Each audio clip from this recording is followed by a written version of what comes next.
Live from the Injured on the Go Just Call Mo studio. It's a blast! It's Orlando's own Tom and Dan. Welcome to Corporate Time with Tom and Dan. I'm Tom. I am Dan. We're live on Twitch and YouTube. Come join us. Just search for @Tom and Dan Live. The Orlando Science Center is doing their Science of Wine April 26th. You can get your tickets at osc.org. You can indeed. And just become a member. It's great for kids, and they constantly have awesome events there. Now, we have a friend of the show, EJ. The science of his wine is that he is overweight and sad. And that's why he whines all the time. That's why he whines. Yeah. Jesse Wolfe's here. How you doing, Jesse? What's up, guys? I just wanted to be mean to EJ. He's been mean to me all day in the chat room. So chat room's just been wild.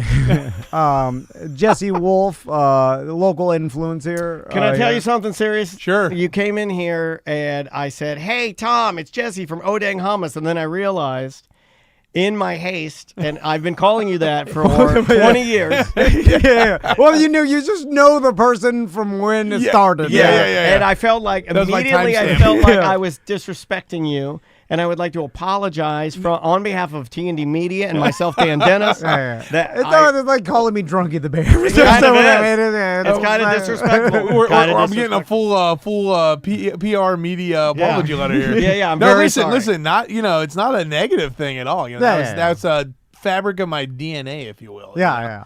So it's the hummus guy, the homeless guy, because people heard hummus and think it's homeless. The Costco guy, Shark Tank guy. TikTok, whatever. Whatever flavor it is for the week. There you go. Is Shark Tank still going on right now? Yeah, it's still clipping. I think it's like on season 17 or something crazy now. What streaming service is it on? Or is it on a channel? Yeah. What the hell is that? What is a channel? I believe it's on Tubi Extra. Plus. Tubi Extra plus. Is that with or without ads? I forget. The plus is with ads, plus is without ads. I did see a TikTok video of Mr. Wonderful on his mega yacht waving. I was like, whoa! I'm like, that's a mega yacht. Yeah. And I'm like, those mega yachts cost like, $150,000 a month just to maintain. Bad investment. I mean, the amount of money it costs to maintain mega yachts is so astronomical. Yeah. To the point where you're like, dude, just rent this. Yeah. I think it probably was. $15,000 a week seems expensive to us, but to them it's like, oh my god. I think he's probably renting. Yeah, I know. I am a sucker for his wine infomercials. I will watch his wine. I really will. I'm still a QVC man at heart. And if he's talking about his, and he calls them varietals. Yeah, varietals. Yeah, if he talks about his wines, which are varietals, I'll watch all of that. He's a spokesperson for a lot of the stuff he invests in, which I admire. I think that's clever of him. Yeah. So I like following him on social. He's actually really entertaining on social media. And he wears that thing that wine people wear when they think they're better than you at wine. It's a necklace. Oh, I thought it was pants. Oh, is that the thing it's like a necklace. It's like a brass. The beaded or the I know. It's like a brass wine amulet. It's a wine amulet, and he has one. And I'm like, you think you're better at wine than me because you have the wine amulet. And what do you do with it? What does the thing do? Nobody really knows, but it's provocative. Yeah, but he wears it, and I'm like, oh, he is better than me at wine. Son of a. Did they let you interact with any of the panel back when you were on the show? This is not what you were going to talk about. This is not where you're going to talk about. But the question is, okay, so here's what's crazy. You don't know the sharks that are on the show that are going to be with you until the moment the doors open. No, you have no idea who's even going to be in there. No clue. That's clue. weird. You think they give you the heads up? Daddy Longneck, Shannon Sharp, and Elton John. Dude, you know what's the crazy story is my buddy, he went on and he had Ashton Kutcher. So he walks out, he's like, holy shit, it's Ashton Kutcher. It's the Yeah. So I'm like, it's really kind of just a surprise thing as you kind of come out. That's a disadvantage to a person trying to sell their business. You have no way to prepare, and they do it on purpose because it's a real investment, so like they don't want them researching you at all and going in and be like, oh, we like your product, $150,000, we'll take it, shut up, don't say anything more, you know what I mean? Yeah, so okay. They're trying to keep it like very like raw and organic, but yeah, like for prep reasons, oh god, you have no idea who you're walking out to. Because like for me, I'm food, so if I came out to like one of the bigger food titans, I mean, you're gonna get hammered, so you better know your stuff more than usual, So I walked out and luckily just had, all sharks, if you will. You know what they didn't lean into enough on that show before we switch gears, but but they didn't lean into enough to the rogue product people that go in and then everybody's like, the sharks are all kind of like, I don't know, and then the guy's like, F you sharks, like I like those guys. Oh, yeah, I like the F you shark guy. Season 1 through 3 was like a lot of that, like sideways type. I like them when they went sideways, and I like it when they're like, get security. You're like, he's killing Dr. Wonderful or whatever. Like, that's what I want. Jumps across the table at him. That's way more fun. Should we start our own version of just completely unhinged? Like, I'll tell you what makes you want to watch a show. Yeah. If they're about to go to break and you show me a convict jumping over a bench and strangling a judge, I'm watching the judge get strangled every time. And I love judges. And police, like, everyone's fine with it. I'm not saying it. I'm just saying. If you go to commercial and you're like, and up next, he jumped the bench and tried to strangle the judge. I'm like, well, we got to wait for that. He said he was out. Well, really, it was lights out. Yeah, that's good. You should be on those shows. Yeah. You've been watching them. In my mind every night. Dan Abrams does one of those, the guy from On Patrol, and it's like, world's most craziest judges getting strangled. And I'm like, holy crap, it's on. And do you know how much of an athlete you have to be to jump over a judge's desk? Yeah. It's like 10 foot high. They're all arena football players. Almost all of them. Yeah, nice. Bobby Scipio, Kirky Walls. The ups on that Go guy. Google Bobby Scipio. He did drag a man out to a field, pistol whip it, and break his nose. Yeah, 11-foot broad. Did you know that? He kidnapped a man and took him to a field. Don't talk about it. Well, Google it. It's a fact. And he was our best. He was our best receiver on the Orlando Predators. I believe he is our offensive coordinator now. So shout out to him. It doesn't even exist. Dude, it does exist. Don't listen to you him, don't Jeff. keep up with anything. He just got the promotion in 2024. You're insane. Should we have him as a guest judge? They're in no? AF1. They're in AF1. Do you know sports? I know sports. A former wife or his existing wife, I don't know, got mad because we were referring to him as Scipio's Dipio. Because we said he had a big one. We called it Scipio's Dipio. And Good for him. Someone in a suit had to tell us stop saying Scipio's Dipio. You're ruffling some feathers in the home life. Anyway, so he kidnapped a man. I digress. He kidnapped a man in a truck and he took him out to a field and pistol whipped him. You shake him up a little bit. What are your qualifications for guest judge? Huge schlong, And pistol whipping. slight aggression. Yeah. You're on. You're hired. A little bit of anger. But he was our leading receiver. See you Tuesday. I think like 11 and 12. He was our guy. Yeah. Oh, speaking of Shark Tank, the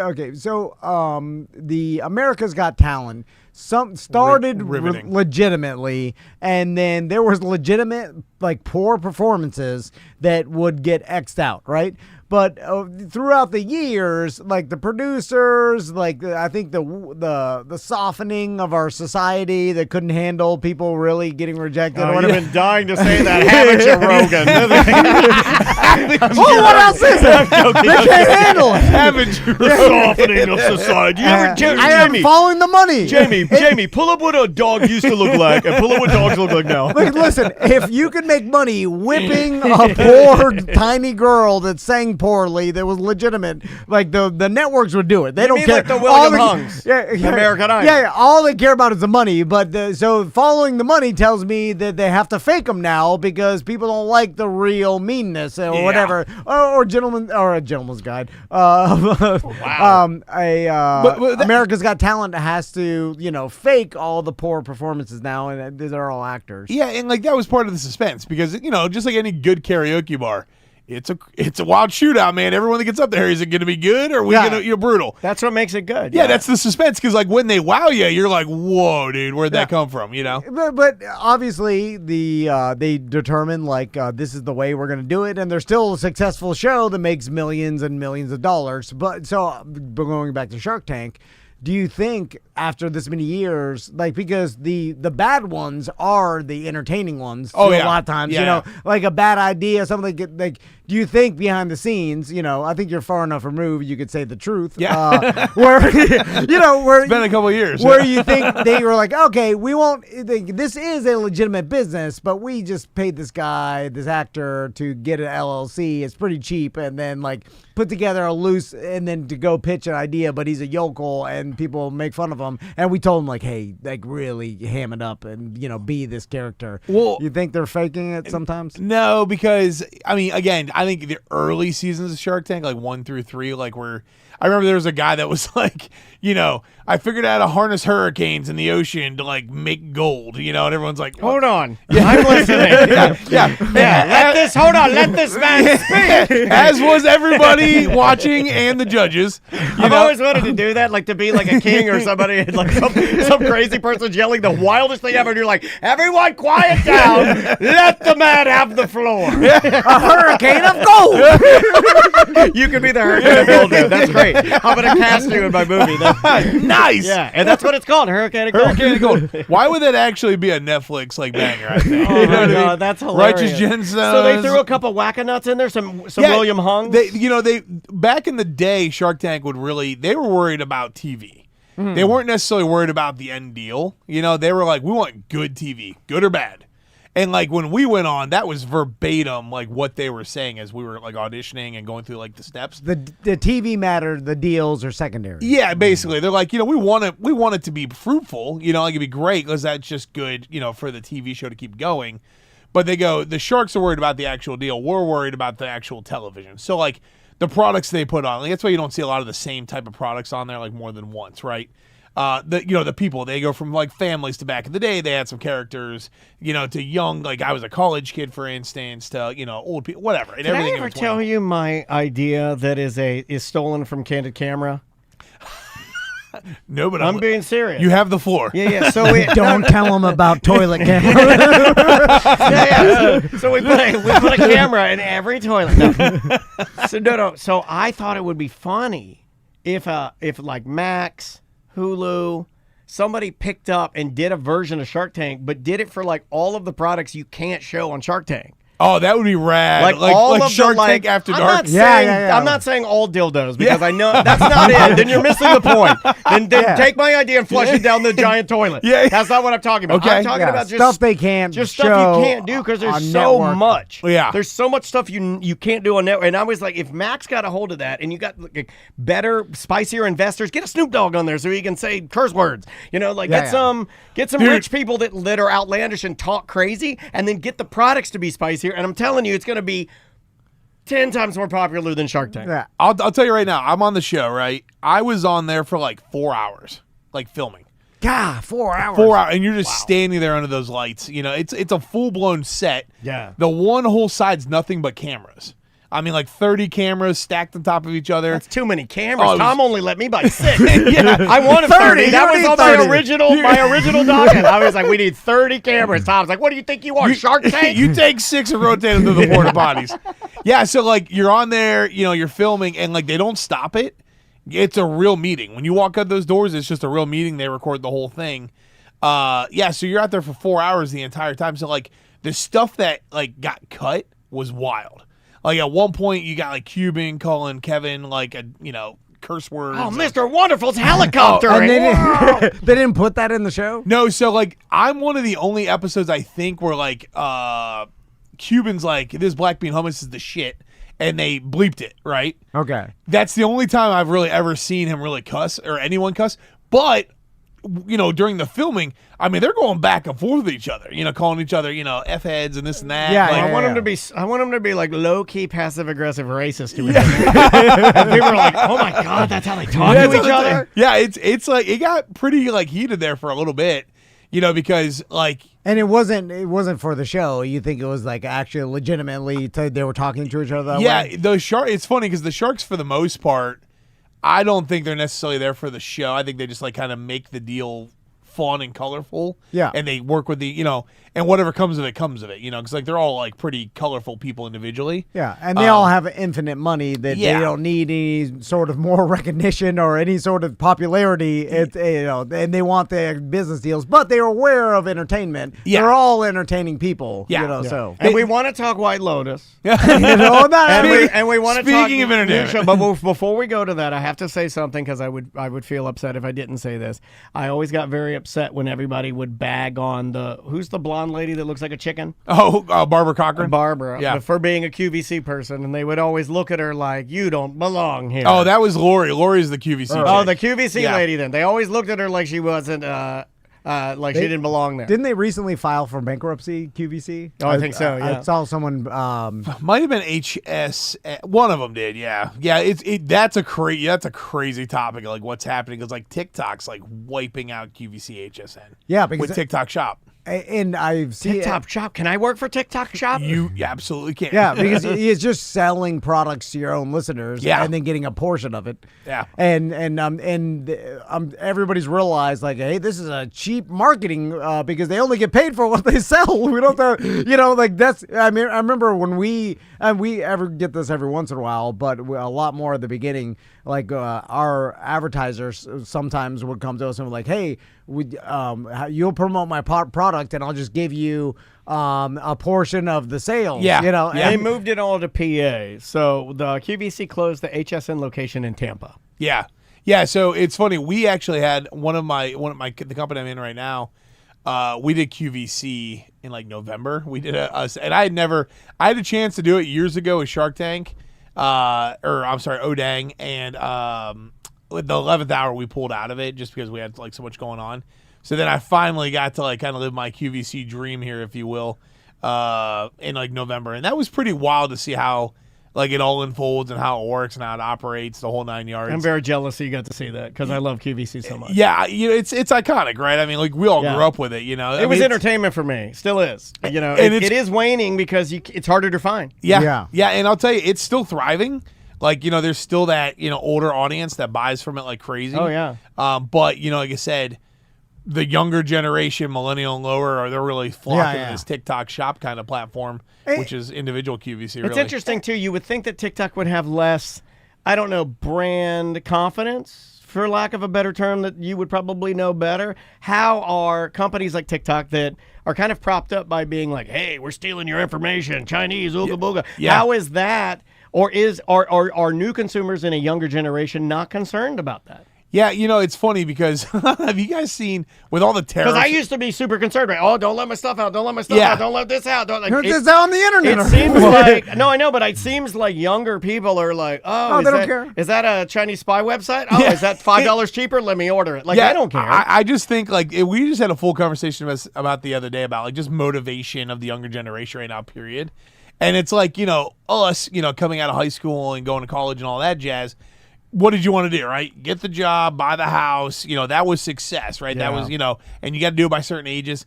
I think the younger generation's just like, houses are 3 times like what they should be. The economy's bananas. I'm not working for this company anymore 50 hours a week. I can make money on the internet. They don't give a shit anymore. And I think like it comes down to like, oh, you're going to steal my data?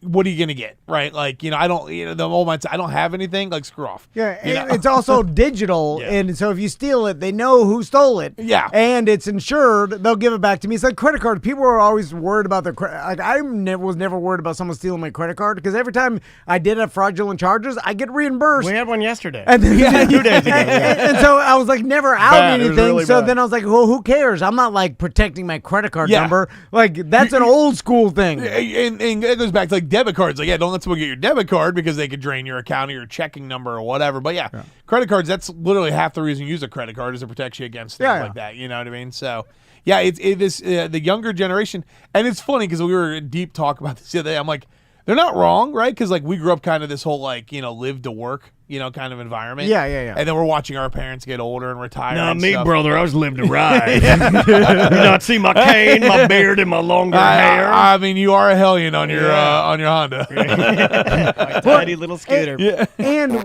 it seems like as our society, and honestly, like, okay, we are 2 generations removed from a world war, right? Like Yeah, our grandparents, yeah. like my both my grandfathers fought in a world war. Yeah. That's a completely different world that Yeah. they grew up in. Yeah.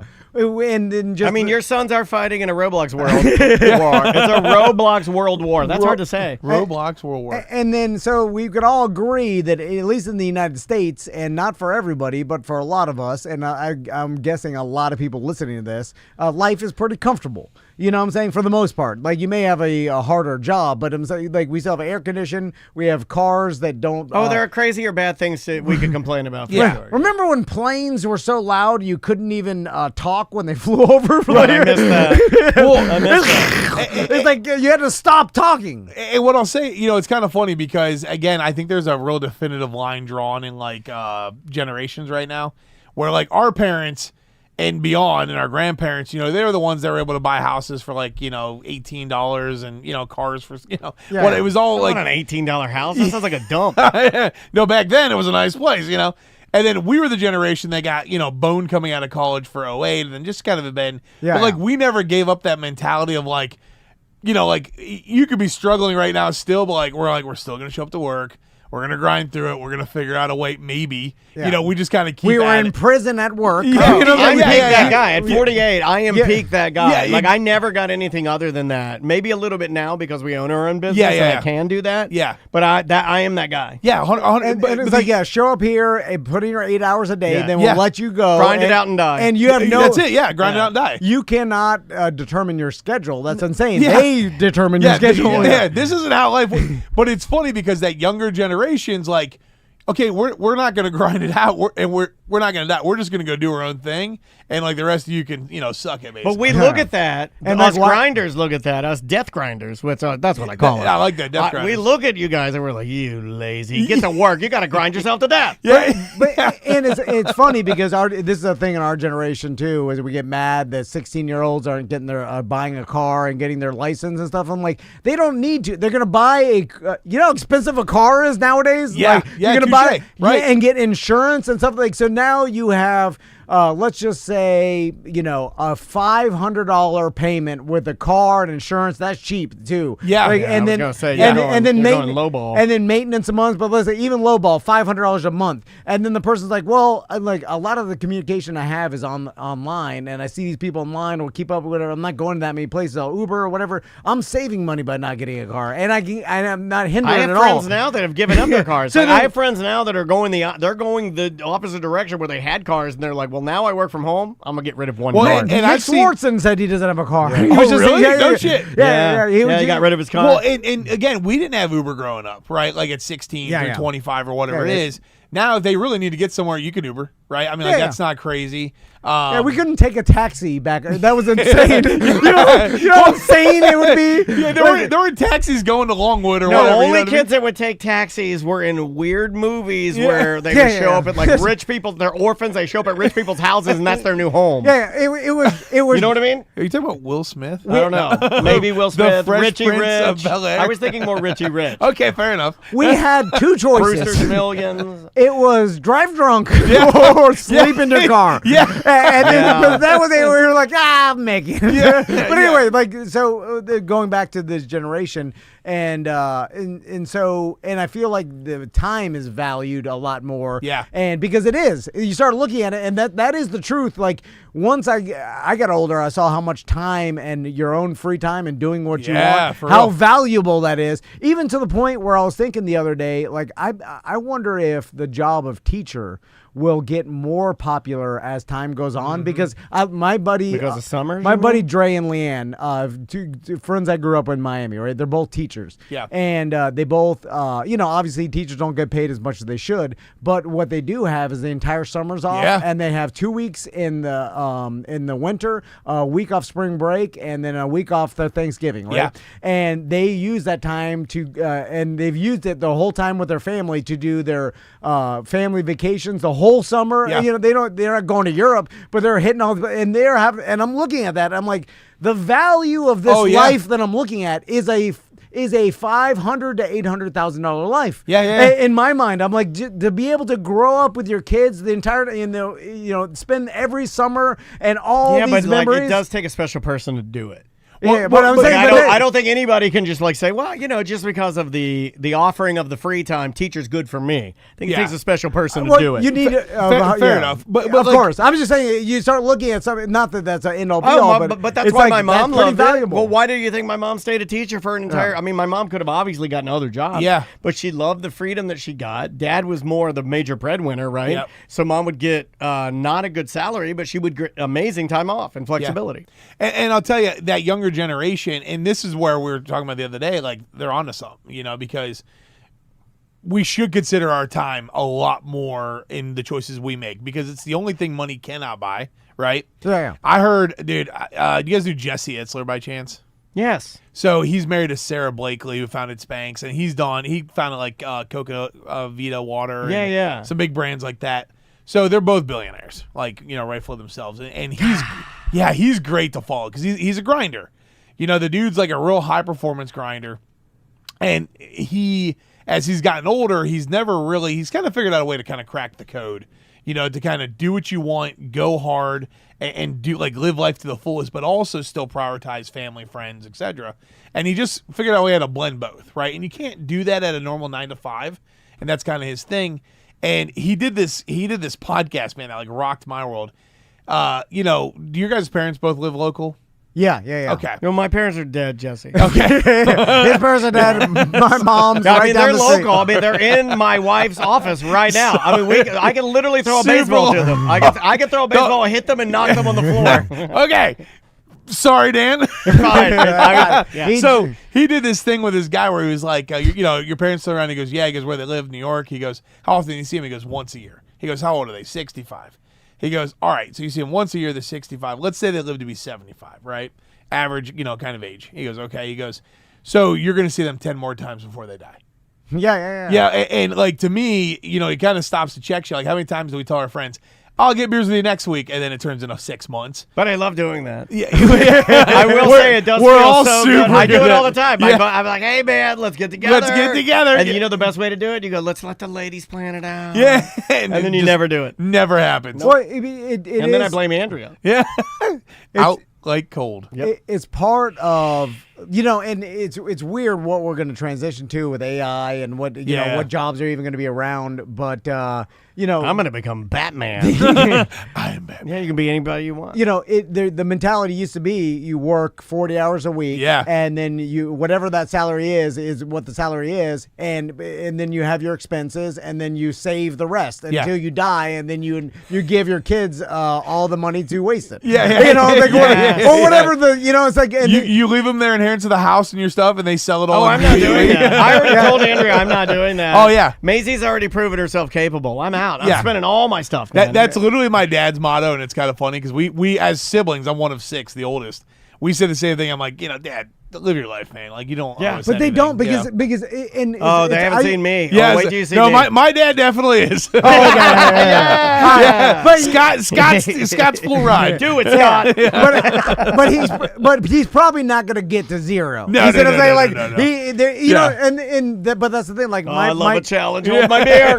But I think it's against what you want to like. You never want and who can plan their death that close, but whatever. So but most people have a bunch of money or property when they die or whatever, they leave it, and then it's weird that we accumulate all this stuff and you can't take it with you. Yeah. And it's like, so could I have not worked as much and enjoyed other? Bro, bingo. You know, and then it's like, what could I have done differently? So that's kind of where my dad's at, which is weird we're on this subject because he's kind of going through that, winding down in his career. He's got a couple years left. And, he lives in, up in Georgia. So, for $300,000, you could buy literally the White House, back 10 years ago. So he's got, a huge house and cars and all this fun stuff. And he's kind of like, well, everyone's left. We're empty nesters and I have all this stuff. There's, you guys aren't around to help, day to day take care of it. And he kind of goes, did I work too hard? Could I have, we could have had a great life with a 3-2 and, blah, blah, blah. And I would have had more free time. And he kind of was reflecting back shit. did I dedicate too much time to that grind and die kind of thing, But it's easy to look in retrospect. Of course. A lot of stuff, and then it's like, it is what it is, and your life is what your life is. You start thinking about microanalyzing everything. Listen, believe me, even if you keep telling yourself, which I did with my kids, I was like, everybody says, like, enjoy it while it lasts, soak it in, do as much as you can. And I spent, the past 10 years, every weekend, every day, playing with my sons, whatever. And then I got to here, and I'm like, man, I could have done more. Because you always could. Yeah, touche. And so it is. Especially if you have that type of personality, right? Yeah. It's like trying to fit a different type of personality into, like, how maybe we are. Yeah. Like, you can appreciate it. You're not going to appreciate it maybe like those people are, because I feel like their personality is more suited for that. Of course, you're forever going to think you are forever going to think you slighted your sons. Yeah, forever. And I probably will too, because we are always like, more. Because, you look back and you're like, I could have skipped this event. I didn't have to do this. I didn't have to do work. I didn't have to do this many shows. I could have, we didn't have to record with EJ last Thursday. That was a waste of time. So I got a couple $100,000 less in my bank account. Who cares? I'm going to die with, you know what I'm saying? Even though I don't have that much. I was like, I've made poor choices. I'm very successful. There for a second. I have hundreds of dollars in my bank Closer account. to $12,000. I haven't seen my personal bank account in a long time. Oh, I saw mine. Anyway. Well, that's like a White Lotus. I don't know. Well, yeah. All right. So See, this is what he wanted to talk about. You're good at this. And a real pro will slide it in there. A real pro will take control of the conversation. she gets the $5 million, right, and it's injected in her bank account. Yeah. She had $12 grand in there before, and everyone's like, golly, that's relatable. You know what I mean? Like, we're all rolling around on a couple $100. You know what I mean? Can I tell you something? Please. I like those buck teeth. Dude, I'm into it. Yes. I'm into it. I'm into it, I'm too. into it. I don't know why I'm into it. She's spectacular. I like it. She's a cutie. I like it. By the way, if $5 million pops into my bank account one day, Wachovia is going to call me. And they're going to be like, hey, this is a mistake. And also, the FBI has been contacted. Because now it's a digital. The FBI gets contacted over a certain amount of dollars, magically appears in your account. That's where you pull. What was the guy's name? Greg that's on. What was the husband that ran away with the money of the other lady? Oh, yeah. Yeah, that's where you pull a Greg and you transfer that to the Swedish Wachovia and off to Thailand. You guys know that I live my life like in the evenings at a quarter mile at a time. Well, I live my life in the evenings. I always pretend that I have like an office somewhere in a very exotic area of Bangkok, and I'm like wearing like fluey robes or something. And I always have like a little drink or something. I like that. And I always have. And my son's always coming to try and track me down. So find out if I killed his real dad or not. Real quick, White Lotus, new season. I did not like it as much as the previous seasons. And you're a Walton Goggins man. Yeah, here's the problem. Walton Goggins played it straight. He's a great actor. Yeah, he gave you Walton. Yeah, he just gave it to me, whatever character I You forgot wanted his Baby name. Billy. Baby Billy. Yeah, I wanted principals. I wanted Baby Billy. You wanted like, why are these people in Thailand so goddamn little? Why is everybody so tiny around here? So many little tiny acorn peckers everywhere. Hey, look at your uncle when he's talking to you with his pecker out. Baby Billy. And now come over here and suck an old man toes. But it made me sad for him, for Walton Goggins, because he must feel that and get that a lot, where you play a character so beloved and everybody loves so much that you're almost typecast into like, we want more Billy. We don't want your just brilliant performance. That's the James Gandolfini. Yeah. And then he plays a gay hitman in a movie, and it was like, and they were like, he's playing a gay hitman, and I'm watching it, and I'm like, that's Tony Soprano. And they're like, no, he's a homosexual hitman in here. And I was like, I guess, but I don't know. He looks like Tony Soprano to me. If that's where we're going to this. Yeah, it's interesting how some people get stuck in that typecast and others have like managed to break out. You know what I mean? Matthew McConaughey, he like gets typecasted pretty much the same guy every movie, but every once in a while he'll get squirrely. He's becoming Dallas Buyers Club as he gets skinnier. Yeah. He needed to go fatter. Now that was a great example of him breaking away from that, because that was a great movie. It was a great movie for him as a role. You have to watch that before me and my wife lay down to make love. How's that? Just the opening scene in the barn. I have to watch that barn scene to get things going. Get it up the old flagpole. Walton Goggins should take a page out of Danny McBride's book because Danny McBride's been playing Kenny Powers since Foot Fist Way, and then now it's just religious Kenny Powers. It's Fred Simmons, really. Fred Simmons is the original character. You're right. He's been riding Fred Simmons. I mean, because every character he plays is that. Now, it's probably because it's somewhere like exaggerated of his own personality or whatever. Yeah. But the Walton Goggins, like in White Lotus, was none of that. Yeah. It was no Baby Billy at all. And And that's why I didn't like it. What was the so the big And the weirdo brother thing. Well, like, that was and then the brothers have sex. It's two brothers, they're brothers, and then they have sex together. No. Just a I handy. don't want to ruin it. I want to ruin it. No. Well, anyway, No. like he's a giving boy. Yeah. I'm a people pleaser, right? Isn't that the line? Basically, yeah. Yeah, but that was it was like this is not ever gonna happen in real life. I don't know. Kanye West. Did you see 50 Cent's post about that the other day? About Kanye West? That was Cousins. Was it? Oh, was it Cousins? Yeah. Well, with Kanye, he said that he watched porno and did sexual acts with his cousin until the age of 14. Okay, I didn't get that news update, but I caught a little wind of it on the old, formerly known Twitter account. X. Yeah. So it does Jesse. change how Through the Wire sounds to me now. It does not. You know that's another person like Kanye, man, like unbelievably talented artist, but like he's almost like Vincent Van Gogh type artist. You know what I mean? Like. Yeah. So out there, but that's how he creates his incredible craft. You know what I mean? But he keeps doing more and more crazy things to the it's point too where it's crazy devaluing everything. So it's like, oh, he's wearing a Ku Klux Klan outfit, Yeah. and then people are Too like, I much don't care, now. Yeah. because they he's got another swastika shirt out. It's like it doesn't matter. Oh, this cousin thing, that one was like, whoa, But now I'm back to nothing. Well, I always feel like he's gotten so desperate for claiming things that are crazy that he's going to have to think of something crazier than the cousin thing, which could have been real. But the cousin thing is a sad, like Very sad. a molestation. Well, I think they're both the same age or whatever, but it's a sad. It's a misunderstanding, and there's something there that needed to be talked about. But but also horrible, like a bad situation to go through. And That's so a hard way of growing up. So Yeah. Exactly. Now you're just telling us your personal traumas. So he's running out of things. But he's doing it as if it's like he's like, which one is your favorite tweet? And then he'll do this one. That's what he says. He'll say that. Then he'll do this. He launches them out there, and he's like, ha ha! Look at that one. I got my cousin. What do you think? What do you think? Let's test drive that one out.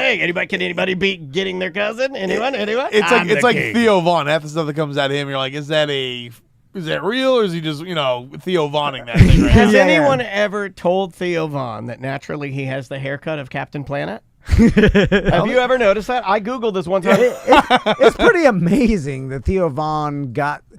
He's huge, dude. He's talented and he's funny. And believe me, I've laughed at Theo Vaughn. Nobody has ever said that. I think I'm the first person to say that. Okay, that's a statement. He should dress as Captain America. You're absolutely right. Captain Planet. Captain Planet. Wrong America. Wrong Captain. And also, like he's doing an exaggerated Theo Vaughn. Oh yeah, because he was. We had him in the studio before he was doing he was just around at the Improv, and he wasn't doing the Vaughn as much. So it's like, this is something. It's like a Larry the Cable Guy kind of situation. It's like Louisiana hillbilly old dad calling yourself the Rat King. Yeah. Like he's got that it's almost like a hillbilly southerny kind of that thing going. But it's cool. But I respect it. He blew up so crazy, and it was the social media clips. Oh dude. And I would also throw in there that he's a decently good-looking guy. Yeah. Like he's attractive. Oh, he's super funny. Yeah, and he is very funny. But he's very hit or miss. Some people are like, I hate it. Just like anything else. So Jesse, we got 9 minutes. Let's talk business. So that's what we just talked. Let's get down to it. What have you seen recently that you're like, oh, that's a good idea? A product we can invest in and make a little money. Does in the food world, does that pop up, or have you been so much into it you're like you enjoy business outside of that? No, it's funny. I just love business in general. Right? All kind of categories. So as much as you try to shut it down, it's like anything else. Like when you're into it as a hobby or whatever, it's always there. I'll tell you what I'm seeing right now. it's coming on pretty quick, and I really don't know how to digest it. So back when I first got into food, so like, you're talking the hummus days, right? This is 2012. Your biggest threat, right, as a competition was another major hummus company. Then that kind of rolled into major hummus company in the grocery store, right? So that with their private label products, for instance, like Publix has a private label hummus. So like now we're competing with, Sabra, and now we're competing with Publix, right? And they both all Wisegreen. Yeah, exactly. Now, which is really interesting, is influencers have gone from repping products, right? Like, you'd pay them to promote your products, to where they went, we're just going to make products ourselves. And at first, you would get like, I don't know, what's a big one that someone had? Like Feastables. Even earlier than that, let's go to Clooney's Tres Amigos, right? Like, oh, nice. He was early days of kind of like celebrity, build a real brand. Yeah. I'll just buy this tequila distillery. Yeah. And it was good tequila. And that's the important part. It was good. He actually cared about the product. Yep. It was a real story there. And he Clooney'd the price because I'm sure you can get tequila. Yeah, I love that tequila, but I'm positive that my tequila friends, because I've been on so many tequila tastings that they'll say, you can get this one here. But it was a great tequila. And you could feel it was a real brand. Yeah, it was real. It wasn't just slapping a name on it, calling it a day. Now, everybody and their brother, as far as influencer celebrity is going, are hard launching brands. Left and frickin' right. And a lot of it's in the food space because it's a good category to be in to some degree. But what it's doing is it's just drowning, your options out there. And a lot of it's, I call it cash grab, right? So they're going to a co-packer, they're finding a mediocre product, they're trying to zhuzh it up, they slap the name on it, and they throw it out there. And you're seeing to do this. Yeah. Well, hold on, my mic was on. Yeah. No, go ahead. It's too late. And introducing Tom and Dan Popcorn. We need to do this with Jesse. Now, see, that'd be fun. Yeah. But it's it is the Mr. Beast. It's we make a joke back when we partnered with a craft beer company, Red Cypress, and we're like the Tom and Dan beer. Everyone's like, "Whoa, you got your own beer?" I mean, it's not that impressive. They're brewing beer all the time with new labels. Yeah, and it's like, it's hard for people to understand that, and I tell them that I'm like, it was impressive then. Yeah, it was. New. It's not really that impressive 15 now, years, and that's not to say that we don't think it. It's still impressive, but you see what I'm saying. No, but to your point, that's exactly what happened. Is it's not cool it's not as unique anymore because everybody's doing it, right? And I mean, like yesterday, Khloe Kardashian, Jesus, another Kardashian selling another bullshit product. She drops a popcorn brand, right? And it's protein popcorn. Protein popcorn's been out.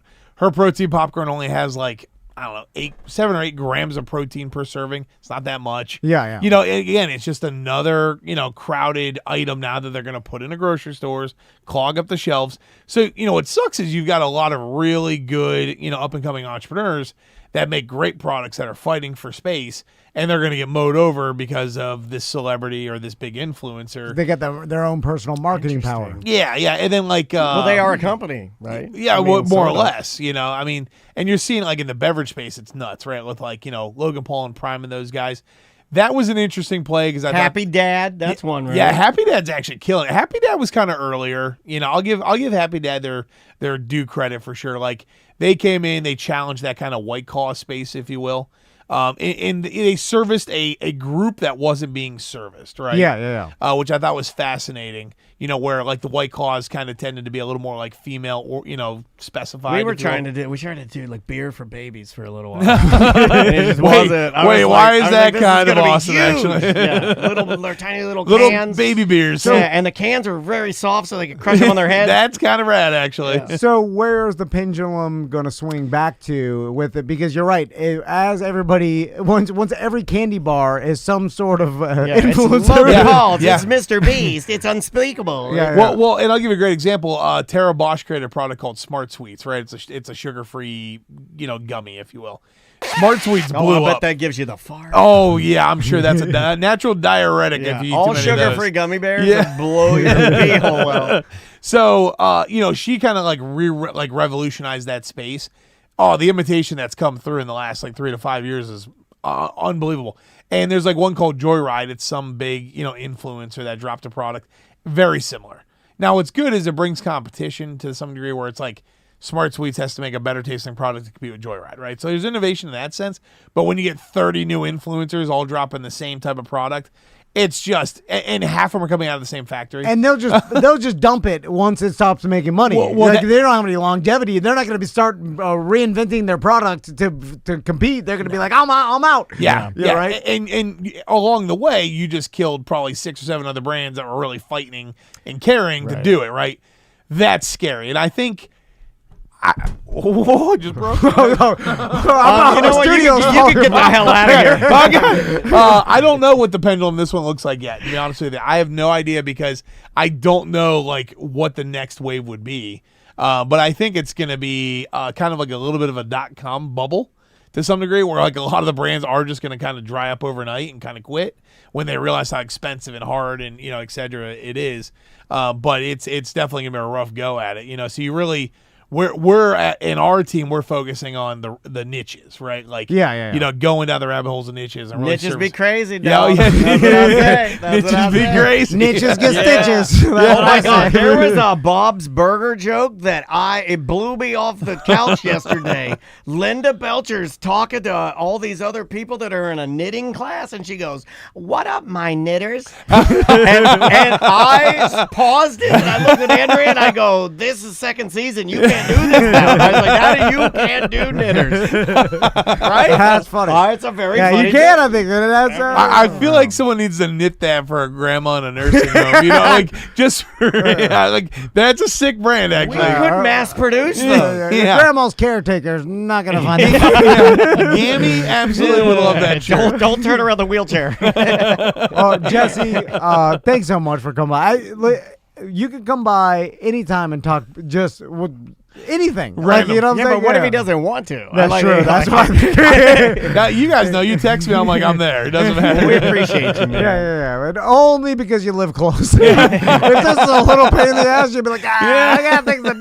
There's 2 stop signs. I can't make it. Again, throw out your TikTok. Real Jesse Wolfe. Yep. Follow him on TikTok, Real Jesse Wolfe. Not the imitation one. The real one. Go for the real stuff. Yeah. Better for you. Less sugar. Low sugar, Jesse. Yeah. And we'll see you on Monday. Welcome back to A Corporate Time. On the line is a gentleman that we had on the show. Do you want to tell the story before we pull him up? Tell the story. Well, let's talk to him. Jeremy's on the line. How you doing, Jeremy? Hey, I'm good. How you guys doing? Good, man. good. Your voice sounds different for some reason. Yeah, I forgot how deep and but he doesn't got a sound golden voice. He doesn't sound the same than when the first time we met him. No, I think it's age, man. I think with age, I think all white guys that sound like that in their youth grow to sound a little more like me in their older ages. Okay, AI wrote you a song about you. So AI wrote you a song. So just hold tight because AI got something to say. I sound thuggy, my voice sounds black. I sound thuggy, my pussy and my crack. I sound thuggy, I'm white as can be. If you can only hear me, then I know what you see. I used to work the slaughterhouse, my voice sounded black. Now I run a whole division, how you like that? I sound thuggy, my voice sounds black. I sound thuggy, my pussy and my crack. I think I can say that because it's a cat. I think I can say that. Oh, okay. I think I can say that. Crack is fine. It's people smoke it. I got one. It's fine. Everything is fine. That's good. That's good. Okay, hold on. Let me kill. I don't want to step. Okay, I'm glad you like that. But your voice has changed. You were like when we first met you. You were a little more what it do. And, Oh man, I think that was probably. I mean, I feel like there's been 10 years since then. I feel like it's been longer than it was. that. It was at our old studio. Okay, so Yeah. we had Jeremy on A Mediocre Time with Tom and Dan, which is our podcast, and we did a segment called Worst Job Ever, and our listeners, I think it was all most BDMs. of our shows are just about jobs. Just so you know, I just want you to know. You know what? We're obsessed with jobs. It's something that everybody has to Because do. we were forced to make our own, and then we became obsessed with it. We're the job guys. But of course I eat a chicken bake while I'm looking at cool jobs. like, I guess jobs, food, sleep. There's some just universal Sex. things. Sex. Well, Horny. some people are asexual, which I always found odd. Yeah. That I think you being know- asexual is gay. I don't know. That just sounds funny to say. It's Gay I is don't- hypersexual. Yeah, gay is hypersexual. God. I'm almost gay. Anyway, so Jeremy was on a show that we did called Worst Jobs Ever, and he talked about his previous job that he had, which was at a kill room or the kill room in a slaughterhouse. I think it was the kill room. Right, Jeremy? Yeah. Man, I was in the unfortunate position of I could see it all, right? I see them feed the cows in, funnel them in, pop them in the head, string them up by their foot, gut them from, throat to tail, Yeah. and then everything would fall out onto a conveyor belt and work its way right to me. And then I had the pleasure of cutting the stomach open, dumping what was in there down this industrial toilet, basically. And you have to cut off two sections of the stomach. One is called the tripe, and one is called the omasum. And the rest gets thrown into that same industrial-sized toilet. The two pieces you cut off would go into basically an industrial washing machine. They'd steam them, wash them, you pull them out, hang them dry. And about the time you did that, we did, about 10 cows. That was about a day. You go shower and then you clock out. 10 tripes. I'm Wow. going to steam me up 10 tripes and get the hell out of here for the day. And That's a tough-ass job. Okay, he is now God. saying it 10 years in the future, right? Yeah. We're hearing it again. Worse. It's worse now than it was back then. Yeah, I was tougher 10 years ago. But, when you get older, you're like, God damn, like, I need some AC. Yeah, Jeremy, It's you a probably rough- remember we all say the same jokes. Nothing has changed. I probably said some stuff about how friends of mine or my mom ate tripe, which is true. And they were tougher people. Southern people ate it. Latin people ate it. Tripe was not a wasted item. Jeremy, and I know we went over this 10 years ago, but we'll refresh everybody's memory. Did you clock out for lunch and then have to, you wash your hands and eat a bologna sandwich in the break room? Yeah, and then go back? Eat a meatball marinara. This is like the only thing that I could say about. It was a corporate entity. Yeah. So they treated you well in the sense like they knew what you were dealing with. So it was free lunch, free breakfast, had an on-site cafeteria, but it was almost like school. The bell would ring, and then you'd go through and you'd wash your hands and stuff. You'd take off all your protective gear. And there was someone there every day that was cooking food like a cafeteria. You stroll through. Here comes Jeremy. You look great today, Mr. Jeremy. Here, let me give you an extra scoop of mashed potatoes, baby.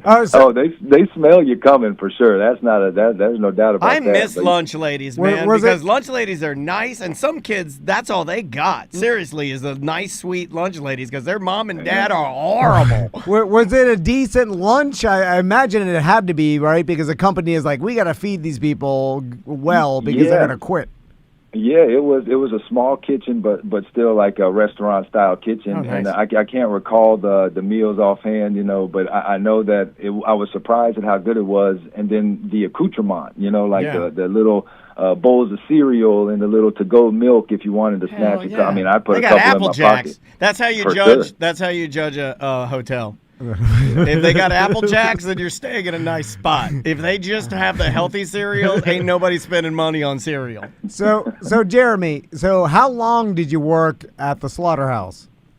Man, I think by the time we had that conversation, I was there maybe a month or two, and I stayed at the slaughterhouse for about 6 to 8 months total. So I might have been there about another 6 months after that. But it feels like a 20-year run. I feel like it was an eternity, man. Yeah, I bet it was. I'd never go back. Never go back. Yeah, and people say that about jail. Did they play music or some sort of or was it all Just industrial? the screams of animals. Oh yeah.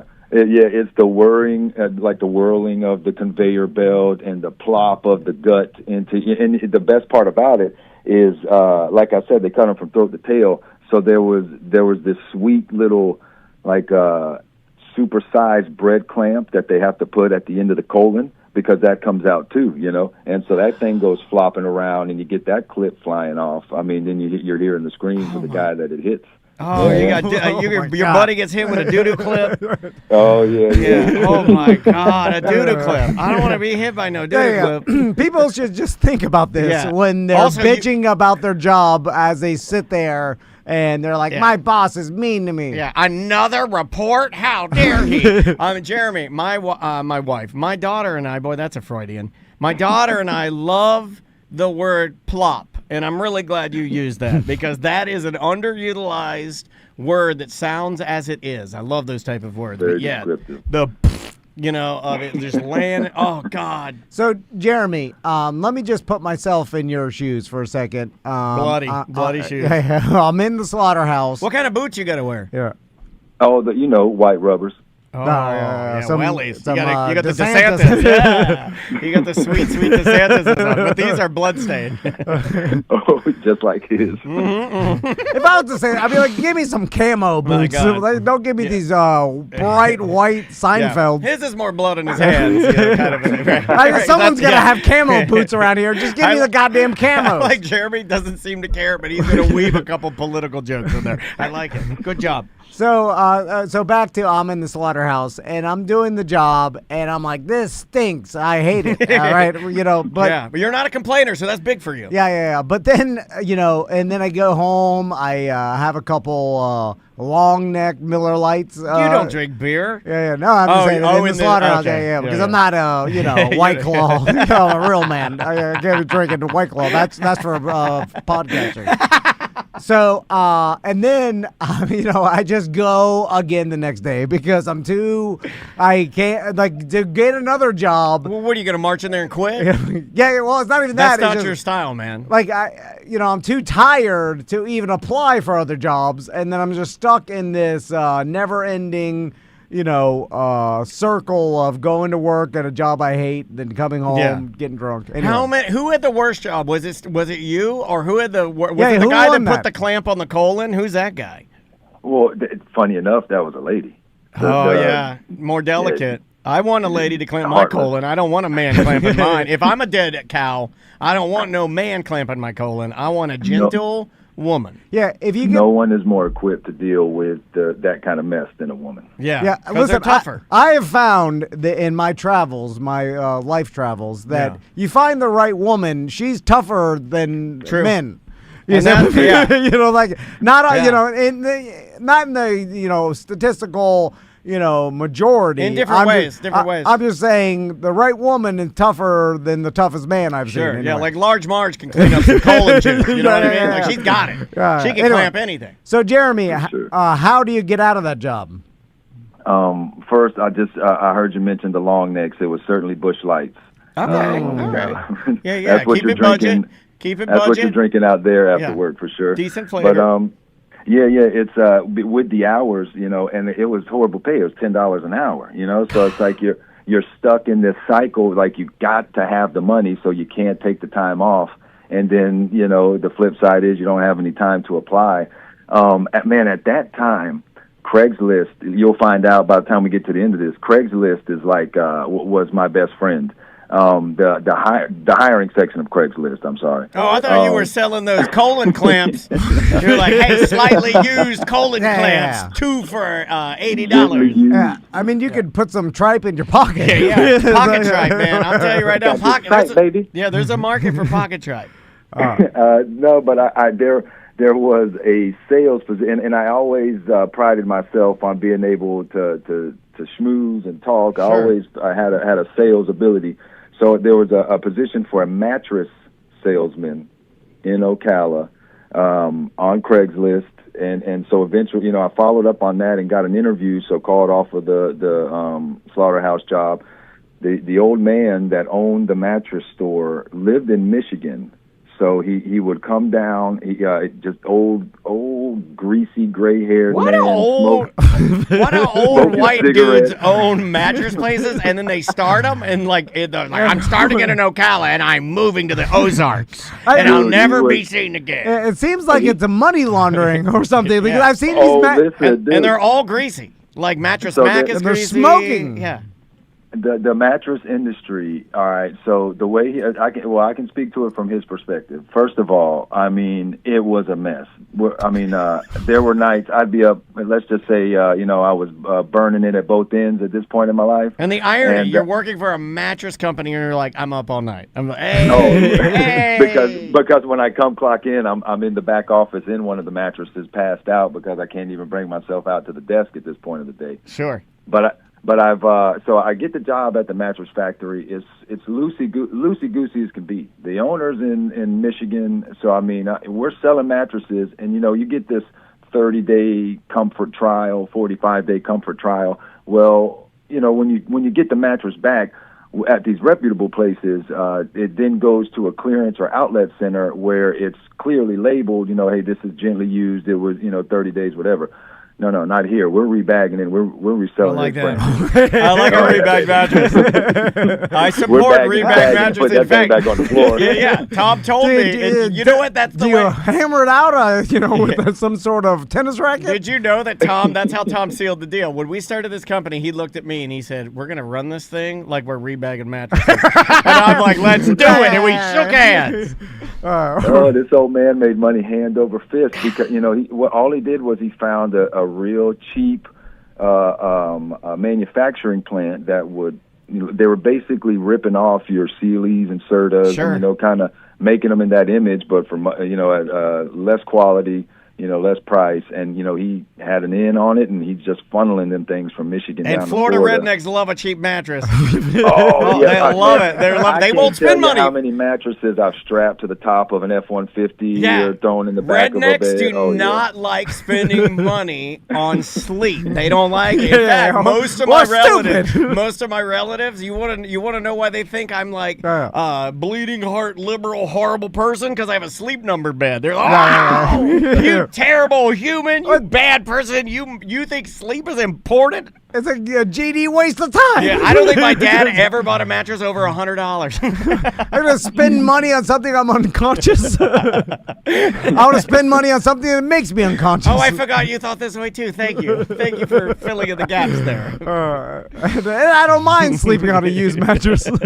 I forgot Tom's a little severe. He goes full balloony waterbed, which is a different step. That's a different step. So you're selling these rebagged mattresses at the mattress store. Is this while you're working still at the slaughterhouse, or is this after? Oh, no, the slaughterhouse is once you find something different, no call, no show, we're never looking back type scenario. As soon as I got the green light at the mattress store, which was, a 180 from the slaughterhouse. Sure. I mean, slacks, shirt and tie, and the mattress. Oh, yeah, and just like a car salesman, they want you to look like you're somebody there. Yeah, but to get used to it because, you were a little thuggier. Did you, the first day, did you come dressed as the Bishop Don Juan, the Bishop Don Juan? Did you come with like a pimp chalice and you're like, what's up, my baby? You know the look. Yeah. You know the look. It's the big, the baggy khaki pants. Yeah. I've got the Nautica shirt that's a little too long in the sleeve. And you're still, and white guys that talk like this still rock a Caesar cut with earrings. Yeah. A long Nautica shirt. Then it's you bought at Marshall's, so it's thin. Yeah. You can see your nipples. Wonky. You look a little boy band, a little rapper, and I like it. I'm here for it. Fake diamond stud earrings. Hell yeah, man! I wore that stuff. Maybe rock a bracelet. Put on some fresh Air Force Ones. Don't even put a crease in the tip of them. Oh yeah, and I was settling in. At this point, so I got to the mattress factory or the mattress warehouse. Sorry, I don't want to get anybody in trouble. Yeah, but, you're fine. Nobody listens to this anyway. He brought me on. I mean, I think they brought me on at a $30,000 salary. And I thought I hit the jackpot. Oh, yeah, you did. Oh, man. When you're wearing Nautica and you hear $30,000, it blows your Caesar cut off. It blows your zirconiums out of your ears. Bam! Because you could actually buy a nice watch. You can buy some earrings. You're like, 30,000? Yeah. Oh, my God. You're like, I can go Gap. I don't have to go Old Navy anymore. How much weed I can buy with $30,000. You know what? We should have gone to him for the right answer. That was the right answer. $30,000 worth of weed. Yeah. That was all it was about right there. Now, what bar could I afford at this point? Yeah,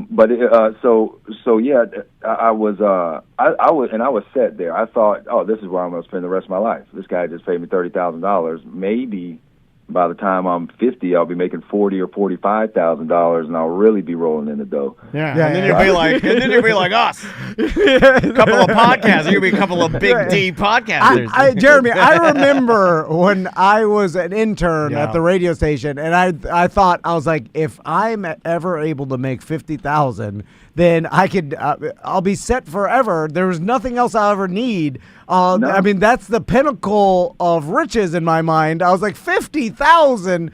I can't even imagine. You can swing into that like $1,000 a week range. It's like there's nothing I can't do with $1,000 coming next Friday. You know what I mean? Like there's nothing I can't figure out. I thought when I signed my first contract at Real Radio, I thought for a split second, I'm like, maybe used Lamborghini. I could get a used Lamborghini. And then when you're middle-aged, you're like, how did I think that? Oh, my God. Everything's so GD expensive that, $50,000 a year in 2025, you barely, it's like rent is $2,500 a month. Did you get a free mattress? Not to jump back to it, but did they give you one? Let's just say yes, I did. You finessed end up one. with a. Yeah, I finagled a mattress. Yeah, got absolutely. to. You got to get. Especially if I'm working for a guy that's rebagging mattresses, I'm going to work a mattress up out of him for sure. I agree. I agree with that moral compass. So how'd you get out of the mattress store, Jeremy? Please say you're still there. or say you started a slaughterhouse in the back of the mattress factory. You're like, this is it. Now I make $42,000. I realized where I went wrong. So no, actually, I had a friend. So just to rewind a little bit, before the slaughterhouse, I had done time where most people do time in the kitchen, and specifically, I had spent some time in Tijuana Flats. So I had a couple of old buddies. Yeah, I had a couple of old buddies. Daniel said that, by the way. My memory works in. Okay, Jeremy, you got to understand, buddy, because we played foot golf together too. Absolutely. Yeah, I know that story. That's coming up. Yeah, this is my buddy. I love this guy. But it was funny because when we said we were calling, you don't understand. I'm a little old man now, and I have to double check myself. And I said, wasn't he? I thought he worked at Tijuana Flat. I was like, I don't know. And I saw Tom look at me like he's doing it again. He's going crazy. I was like, it's the slaughterhouse guy. Funky buggy. No, I've been in the shadows trying to pilfer money to you guys for years now. Okay, so great job, Tom. All that shadow money we've been avoiding. By the way, I wrote Jeremy a handwritten True Love BDM membership. I mean, he pays $10.95 a month. Yes, he does. And I had to look at it. I'm like, the slaughterhouse guy is paying more than our lawyers. Huh? My son was there when I opened that card, and he said, God, that guy's handwriting is horrible. I like that. I like that he bullied me. Bullied by kids is the greatest thing, because I get bullied all the time, and it's really funny. All right, so how'd you get out? So I'm at the mattress, and at the time, I kept in touch with a couple of the buddies, and one of them worked his way up to general manager, and he was general managing the Claremont location over on Highway 50, and I think it's Hickman or something like that over there in Claremont. So he calls me. He says, "Look, dude, I'd worked with him for a couple years before." He said, "Hey, I need someone to come help me run the restaurant. I need an assistant general manager. What are you making right now?" I told him I was making $30,000. He said, "I'll pay you $32." I said, "You got it. You got me. Deal. $32,000." So now I'm driving from Ocala. Tom wouldn't have done that, by the way. I saw the doubt in his face because he's like, "No, I know this. $2,000. You're gonna have to do $5." I took it. Mind you, at this point, I'm thinking, God's shining a light on me. It's like I get 30. Now it's 32. If you get 32, you get 34. Oh, that's what Tom said. Hold on, Jeff. That's my business plan. Oh, now he's really hot, Jeremy. Oh, you pissed off? Oh, Tom is so mad now. You can't just steal my business plan here. All right, go ahead. Learn from the best, man. I figured you take it as a compliment. Oh, he did. Now you said learn from the best, and the guy just literally adjusted his package and stood up. Well, so he gives me the offer. So obviously I'm going to take it because now, I remember the benefits that come with working in a kitchen like Tijuana Flats. there's just a lot of ancillary benefits. You get your employees, your coworkers, and at this point, I'm coming in a position of authority. So those if I tell you those shorts need to be a little shorter, then they No, I thought that's what you were saying. Yeah. Oh No my one jumped God. to conclusions, but I was You about were taking Tijuana Sweeties into the dry good area or into the freezer? Yeah, I've everybody- always wanted to take a Tijuana Sweetie into the freezer and say, "Show me that queso." Come on. Yeah. I married a Tijuana Sweetie. My wife today is one of the What? Tijuana No, Sweeties. That's a dream come true. That's my dream. You're stealing my dream. That was Tom's dream. In fact, I can't even tell you this story because Dom told me I can't dox people anymore, but there is a very famous Tijuana Sweetie that will remain nameless come on. that used to hook Tom up with tacos like crazy, and we used to go visit her, and now she is hot as hell and gone. She's also... Oh. Okay, I'm not There's gonna say nothing like a good Tijuana Sweetie. Oh, the I'll say that. Tijuana Sweetie. Yeah. You know what? For a hot minute. She's not into the burritos. You know, yeah, exactly. She like the taco. So let's just say this. Let's say this. The two hottest women in Orlando for me to marry, the two most coveted, Tijuana Sweeties and Jeremiah's Italian Ice Sweeties. Those two sweeties are the ones you want. Yeah. Everybody else is a big old fish hag. Oh, yeah. I'm like, well, what is it about tacos and ice? the sweeties Yeah, like so much. everyone likes tacos and ice cream. Anyway, so I'm at Tijuana, and you can see right off the bat this is going to go south quickly because I've got free reign. I've got 18, 19, 20-year-old women looking at me like, you know what I mean, like I'm the next best, like I'm the new Adam. The new guy comes through the door, everybody wants a piece, Yeah. So you're just bang crazy for a little while, and you're like, this is way better than the slaughterhouse. It's like, yeah, this is a different type of slaughterhouse now. Oh, I like that. This cannot continue to go on, right? Yeah. And then, so to make matters worse, my son's mom and I, we weren't married. We end up, we're falling on hard times. AKA, I'm more concerned with my job at Tijuana Flats now. So we end up splitting up, right? So I moved from Ocala and I moved in with my boss, the manager, to a 2-bedroom in Eustis. And now you can really slay because if you get rid of your wife, the only thing stopping me from banging hot sweeties is my wife Andrea. And if I got rid of her and my daughter Maisie, then I would be they'd call me Taco Dan. I'd be unstoppable. The sweetie's like, ooh, he's Eustace Paul Wall. I got to live that single dad, that single dad life that we all dream about for a little while. Smack my ass and call me single. It's as great as we all think it is, that top down, 7-Eleven birthday gift life is great. It is. Now, how is it living with your manager? It was horrible. It got to the point. I mean, I got into a real good schedule of whenever I wasn't working, I was just at the home. I was at the house, just stoned out of my mind. I mean, I'm making now at this point more money than I had ever made. My rent is cheap. I don't have a ton of overhead now because I'm not paying for my son's mom at the time and everything we had going on. So, I mean, it's just party crazy. We're hanging out, and I could sense a little bit of resentment. My roommate, my boss, he's a little older, a little pudgier. It wasn't quite having the fat piece of crap. He wasn't quite having Party as good a time as I He's was. like EJ. EJ looks at me and Tom living our lives and having fun, and then you gotta have some pudgy downer come over and ruin your life. Yeah. You don't want your employees having more fun than you. You're like, wait a minute, I'm the boss. That's true. That's why we fired Butler. That's why we fired Butler. No one could have more fun than Butler. I know. This guy's painting helmets. Have you seen him lately? He's like world traveling. I know. Looks better than ever. More handsome. Yeah. You can't be better looking and having more fun.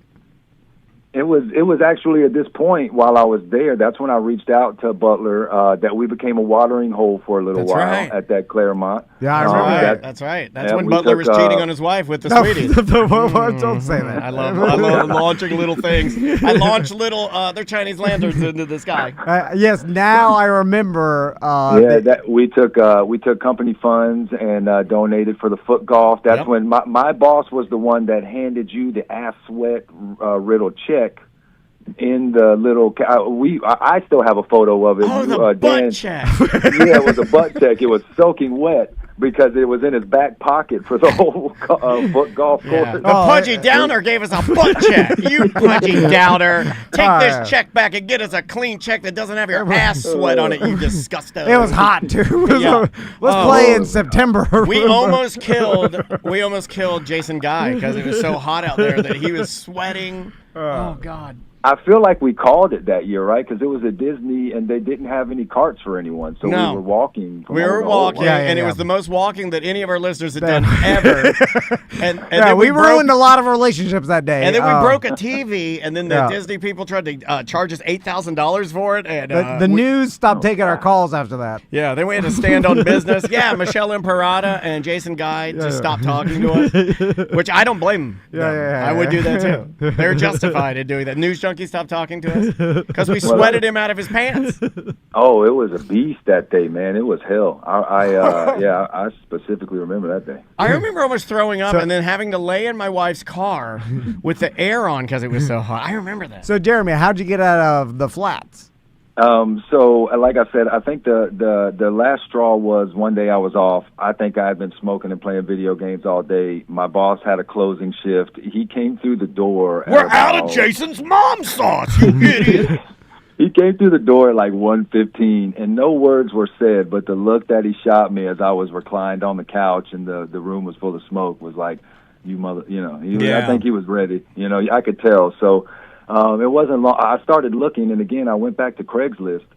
You could feel it. See, I can do that. Sometimes I can feel that with Tom. I feel that he wants me out of here. But it'll simmer back down. Sometimes I do pop on Craigslist. I'm like, oh my God, they haven't changed the format.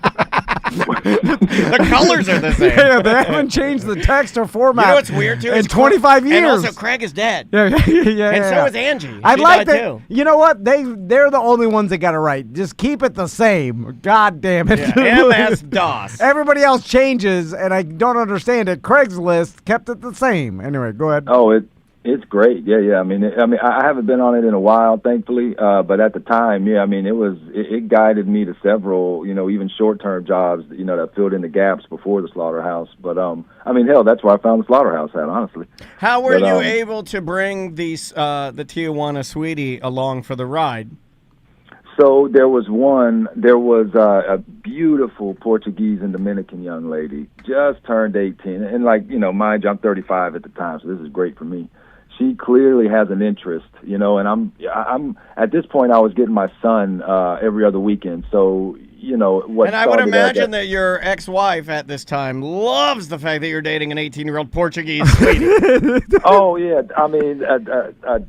a 10 easy. Yeah, right? She's a 10 easy, and then my son's mom. We know how that goes when you're recovering from childbirth. It's not always the greatest. So she was not. You don't mince words either, Jeremy. She was still recovering from childbirth. Hey, look, man. Some they call it the snapback. Some snapback, some fall apart. I don't know. Oh my God, I don't know. My metabolism is fast. Okay, I don't have a problem. I can do whatever I want. I got you. I'm not judging you. Yeah. Listen, I want your life. Hey, we're all the world is filled with LeBrons and jelly rolls. We get it. We get it. Yeah. But she was babysitting for me, and then look, it only takes a couple of times, a few late nights over, Anyway, so we're seeing each other. She's 18. We're seeing each other, and things just worked out. She's a great person. Honestly enough, to fast forward to where we are today a bit, she actually works. She's a financial advisor, makes a ton of money, and will probably, is probably going to be my retirement. There you go. Oh my God! I've always wanted to have an 18-year-old sweetie retire me. Oh my God! Yeah. She's 25 now. I can tell you the company. I got an old 40-year-old Polish. You yelling at me? Yeah. When is your leg gonna heal? You. Yeah. What did baby Billy call the nanny? I got a 43-year-old ex Miami chunga. Yeah, you do. You have a white chunga. That's hard. That's hard. But no. She, I think she saw the meteoric rise that I was on. Let's just be honest, and she figured she'd hitch her wagon to a shooting star. But I mean, all jokes aside, it sounds like you guys are super happy, and now your job now is you got out, and now you run you run construction, right?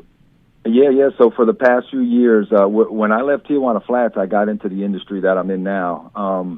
That company was a smaller business. I've since moved on in the same industry, same line of work, but to a larger company with branches in a few other states. We have one branch in Florida, and it's funny quickly about how I ended up being being the manager of the division of Florida division of this company. The old man that I worked with at the job I took when I left Tijuana Flats, when I first got into sales and construction, he ended up opening this branch before me. He brought me in.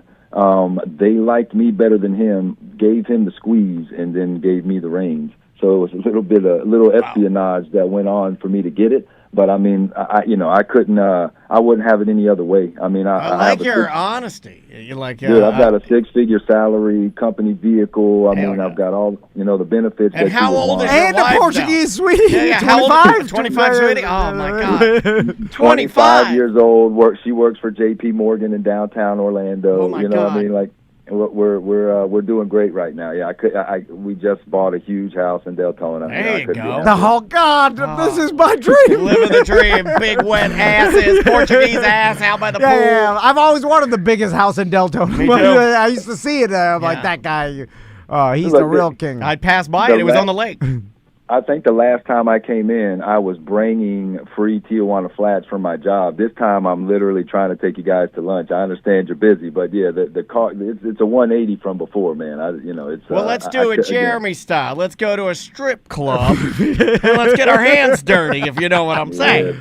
Well, Eat some shrimps and crab legs. Yeah, let's get shrimp and white wine. Jeremy, it was great talking to you, and you're funny, when you man. mentioned you had a story, like I like hearing stories, like coming up stories, because it is an inspiration to everybody. It's like, hey, if you're in a situation you don't like, you just keep moving up. Keep hustling. We all know what it's like to be in a situation. I mean, you and I obviously know what it's like to be in a situation that you don't like and then having to make a change. Everybody can identify with that. And it's hard because I don't think anybody wants to do it. I don't think anybody, like when he was at this, Jeremy, when you were at the slaughterhouse, I mean, you didn't necessarily want to pivot, but you knew you needed to. Yeah. And if there's one thing I could say is that, I was, 28 at the slaughterhouse. I thought, I'm thinking I'm going nowhere. If anybody's familiar with Ocala, I was specifically in the Salt Springs area. I mean, Tom, you've driven through Salt Springs. It's nothing. There's not even a red light there. Yeah. So that's where I lived, and that's, where I thought I was going to spend the rest of my life. And that was at 29. And then at 35, I'm at Tijuana Flats. I'm thinking nothing's going to get better than this. And here I am, I'm 39, and I'm probably where I'll end up. And it's just to say that, like, it's, not to get cheesy, but it really is, like, never too late to make that change. If you feel it, you need to follow through on it, because you never know. Make a change for my life. And then also on the opposite of that, because a lot of people dislike their job. I think most people do. You used to say that all the time on the show we used to be on, and everyone would yell at you. And I'm like, no, I think he's right. I would say it. I'd say, like, I'd wave my hands. I'd be like, no, I talked to my friends and most of my jobs. We're talking not career. He didn't say career. Yeah. He said jobs. He said most of my friends hate their jobs. Most people hate their jobs. And everybody would yell at Drunky the Bear and yell at him. He's like, I don't think he's. I'd be in the back. I'd be like, I don't think. What world do you live in? What the hell are you? You live in real life? I didn't say career. I didn't say. A guy, Mo DeWitt, who owns his own law firm and has fun meeting people. I didn't say that guy hates his job. I said people that have. But by the way, a job is supposed to be a job. It's not supposed to be fun. Fun's fun. Yes. A job is a job. My dad used to say that. That's my dad's phrase. A job earns you money, and get it done. But there's worse ones than others. Anyway, go ahead. One thing my pudgy ex-roommate left with me that rings in my head, it really is. It taught me something. You're either going to do what you love, or you're going to do something that allows you to do what you love. Like there's one or the other. So you're either going to love your job, or you just need to come to grips that you're going to do something, but let it give you the avenue to do something you want to do. because you're not always going to be happy with what you do. Let's just Well, face it, unless it you're a is. terrible person and what you'd love to do is against the law, then then I would argue that you're not allowed to do it. Here's the and thing. you'll never be allowed to do it. Against the law doesn't necessarily mean it's a bad thing. It just means the damn United States government doesn't like it. Yeah. That doesn't mean it's bad necessarily. Absolutely. There we go. Yeah. You don't like that I'm giving you all my tax money? Hey, who's the victim You here? don't like that I You're just waste shoot it anyway. my gun in Baldwin Park? You don't like that? Well, come find me. You're one step away from admitting to something that you shouldn't. I know, right? Yeah, we're just playing around too. We're just playing around because They're wasting it all. We're excited you're Got real here. serious. Jeremy, thanks for talking to us today, man, and good luck with everything. And we will have lunch one day. Yeah. Once we find our mansion in And Deltona. I know you'll do it.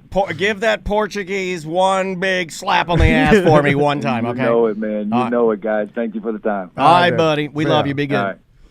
Good. He's a real one. Yeah, I like that guy. Yeah. He is less thuggy, though. All jokes aside, he's a professional man now. Yeah, but it comes out sometimes. A little bit. It's still there Yeah. in the background. Yeah, a little bit. He just got old, and then he toned it down. Yeah, We yeah. all get toned You down. can still hear the grill. Yeah. I want a grill so bad, or a gold tooth, or something. I want something. So I want a ponytail. Yeah. Go face crazy. tattoo. I am going crazy. Yeah. That's good for business. All right. Do you want to take a break? Yeah. We'll take a break, and we'll be right back with more Corporate Time. Welcome back to A Corporate Time. Let's do some emails. All right, emails. Let me get these. I got a bunch of emails. Let's go with this guy sent me a bunch of pictures of his dog. And if you want to send us an email, show@tomanddan.com, tom@tomanddan.com. Yeah, BDM John sent me a picture of his dog, and I love dogs, so I printed them out.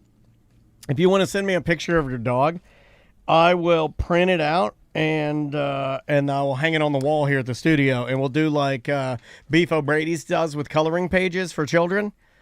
Do restaurants still do that for kids, where the kid the kid colors the coloring page, and then the waitress or waiter takes the coloring page, and then you stick it on the wall? No, they don't stick it on the wall. But That's a dying art, isn't it? Pun intended. Does Maisie still get the coloring page?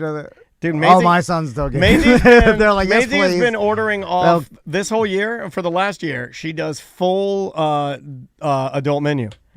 No, full on, not full even adult kids. menu. I had Andrea mac and cheese? take a picture this morning for breakfast. She had 14 ounces of milk, a bacon, egg, and cheese croissant, and a sausage, egg, and cheese croissant. 2 big breakfast sandwiches and a 14-ounce glass of milk. And then when we go to like an ale house, she'll get the pub burger, like the one that a man gets, like the big-ass burger with a knife in it and a side of fries. Max won't even eat ketchup. No, He's never had ketchup, never had mayonnaise, never had a sauce. Well, have you offered it to him? Yes. Okay, I mean, he's he just just like- doesn't want any he's- sauce. he- He wants nothing. He doesn't like any sauces? Oh, we're sauce crazy. Yeah. The no sauce. He likes cheese bread, Okay. mac and cheese. Oh, that's rough. That's I'm sorry. It. That's yeah, it. And no matter what, I mean, we force him. It's been years of forcing Yeah. him to eat vegetables. Like, What about Tommy? What's he do? How's he doing?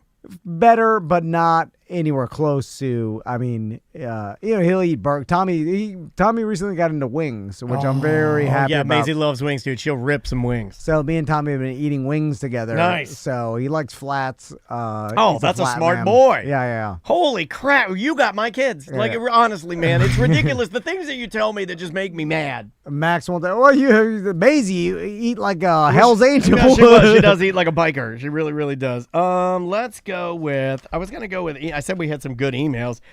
This one confirmed. This is from Link. He said, Dan, a fellow BDM, Ben Bruns, does audio on band tours. He was at Coachella. He might have insight as to what happened if you want to reach out to him. We were talking about like when the sound was a little wonky at Coachella. And Or went off, and then it just they had to end the show early, and I would, I'm sure he knows because he was there, and I did see a photo of him and the crew from Coachella 2025, and he was working it. So yeah. I mean, it's stupid for me to even say, like, how does this happen? It's like this, they're building all this, I know they do it every year, but they're, erecting the city for Coachella, it's super complicated. Like, I'm sure they're bringing in outside power generators or whatever, tapping into everything. I don't know. It's complicated. So one small thing happens and it creates a chain reaction that causes the sound to turn off. Yeah, it could be anything. I don't know. Man. Honestly, like I remember, like sometimes it's just like the humidity can ruin a soundboard. Yeah. Like the other day on Monday, we had our power supply just crap out. Like I didn't even touch it. You were watching it. We just had like the whole video side of what we do just went out. And I'm like, well, I didn't do that. It's funny how spoiled we've gotten with electronics, because I remember when electronics used to not work as well. It was around the I don't complain anymore. They're very consistent. like the time, like in horror movies when you jumped in a car and the car's like, they wouldn't I start. remember that. I remember my mom's Honda was not reliable. Yeah. It's like that. Everybody was accepted that because that was a thing. And I'm sure in the future, or even now, people, would be confused. Like, why didn't that car start? Never seen a car not beeped start. Up. Yeah, beeped up batteries, beeped up starters. Yeah. Why is there to even start? You just hit the gas. It drives electric, right? That's my car. Like honestly, my you car's can't even know it's on. Yeah. And so like all these tropes can't be used anymore. And then it's like we're mad because electronics turns off every 6 months. It'll randomly turn off. We're like, what? Yeah. Like, how dare you? I don't complain anymore, man, because like we've been in the studio long enough to have we do a lot with a little with the electronics we have. But I will say that the stuff that we've purchased has been very good to us. We are very lucky. Over the course of even being in this studio for almost 10 years, we've only lost power less than 10 times. Yeah. Maybe five times if I wanted to hit it on the head. This is from BDM John. He wants to talk about Minecraft. Hey, show, you're talking about Minecraft and the movie on the most recent ACT. I don't play it, but I have many, many years ago, and I knew a few interesting things about it. It's still being updated, so whatever version you play in the past, in my case, a good 12 years ago when my son was young, lots of things have been added since, but it's still updated. A key feature of the game is being able to mod it. Players can make mods that you download and play over the base game. For example, you can make a world where lava slowly rises until it covers everything, or the Last of Us type zombie apocalypse where mold grows and infects everything, or a water world with pirate ships. There's also a whole community with sexy mods, I hear. Mahjong tiles to shut them, Mahjong, I guess that's the company that makes it. And then they've put tiles in there because my brain wanted to say Mahjong tiles. Because that's how the human brain works, right? It was like trying to put together this guy's email. Mahjong tries to shut them down, but they are persistent. Everything from giving players or NPCs big boobs and butts to full-on anatomically correct nudity and sex scenes. It's all the same block-a-man pixel art, I believe. Not my thing, but yeah, it's out there. Perverts everywhere. There you go. So I wonder who started, like, was it a company or was it a small group of developers that came together and came up with Minecraft? And no, I think it's like the company Mahjong. Okay. I think that's what he was saying. I think it's a company. So the company came up with it, and I wonder what they're, after all these years, have made off of Minecraft and that brand. And it could very billions, well right? be one guy, kind of like Balatro. We've talked about that game before, and that's one Canadian man. Yeah, but if you work for the company gets it because you signed a contract that says whatever you Yes. come up with. We know that better than most, right? But yeah. so, I mean, did it? It's netted them over $1 billion, right? Like over this much time. Well over that. With the Are you talking about the IP? movie rights? The IP alone is $1 billion, I would imagine. Yeah. Do you know how many Minecraft pillows I've seen at birthday parties? Just me. No, yeah. How many marketing... Minecraft birthday parties have you been to for other kids, and then every toy they open is Minecraft? Yeah. There was a long time, years, where my sons loved everything Minecraft. Yeah. All the figures and everything. It's one of the only ones Maisie will still go back to. Roblox, she won't go back to. Oh, she's done with Roblox? Done My with sons are still Roblox she's crazy. Out. She says it's for babies, but she'll go back to Minecraft. Has she played Roblox fishing? Max really into fishing. Oh, that sounds good. He rides around on a jet ski and he fishes for megalodons. I wouldn't do that. No, she won't do it. She does no video games now. Now she just watches videos. It's videos only on the iPad. Okay. No video games. What videos do you see? Makeup tutorials and a lot of dance videos. It's all adult stuff. Okay. Yeah, it's all. Girls are different, man. My sons are still watching. I still play video games. I'm a boy. What's the guy's name? The Cheese. Queso. Queso. He's huge. Yeah, they still watch Queso, and they just want to see in the chat room make fun of him. And then he reads he's like, what? You're calling me a fat POS? He pretends to get mad, and that's the whole thing. And my sons laugh and laugh. Yeah. And I'm like, well, that's what I do. So you just and I'm not making rich. Why don't you show them what you do, and maybe they would watch you? No, Would you like? No. Because he's doing it all different. What's he doing? Sitting at his gaming table? Yeah, he's playing a game, and then so they're watching that, and then the kids that watch Queso, and I'm guessing he's a man in his 20s or early 30s. Something like that. He could be late 28. teens or something. Yeah, he's a heavier guy with a beard. But he shouldn't be. I mean, he certainly shouldn't be a fat guy that just makes his money from thousands of teen boys watching him. But he is. Yeah. So it is what it is, right? But his main guys watching are Tommy's age, like 10 to 15. I guess so. Yeah. And that's his. See, and then I wouldn't want that. That would be difficult for me. And then he plays games, and then the how do you keep that clean? The chat room makes fun of him. I couldn't do that. I couldn't keep that clean. But he's just like, he pretends to get mad or insulted about them making fun of him, and he just takes the funniest comments. He's just farming comedians. Because he'll only say the funny things, but he's got thousands and thousands of people. So 1 out of 1,000 is gonna have a real zinger. So if you were to, what I'm saying? Yeah, of course. So he's got a bunch of people saying things, and then he'll read the funny ones, and then people will be like, that's so funny. Okay, so you read a comment from one of a teen boy. So do the boys? That teen boy should get the money. So when your boys watch it, do they chat? No. Okay. They're just watching the videos. But they like it when other kids their age make fun of them. Make fun of him and say, hey, you're an ugly fat gamer. You're a big fat man. Yeah. And we're your teen audience. And then he's like, oh. And then they're like, got him again. But they also, because I tell them, and Crystal's like, quit ruining everything, because I love ruining things, as you know. That he's leaning in a little bit. Yeah. I'm like, this is part of his entertainment, I'm glad you're ruining that. Yeah. But they know. And they're like, oh, we know. And they almost are like, but they never miss an episode. If he was genuinely hurt by it, it wouldn't be funny. They are. They know. All right. So they know this is all, and he's in on the joke. And it upsets you though because it's a nothing. Yes, yeah. I understand. You know what? You did a decent job of explaining that. Time. You did a decent job of explaining that. But everything is. Yeah. Or can be classified as that. Yeah. I mean, so it's I want to go back to this Minecraft porno. I didn't know they had any Minecraft porno, John.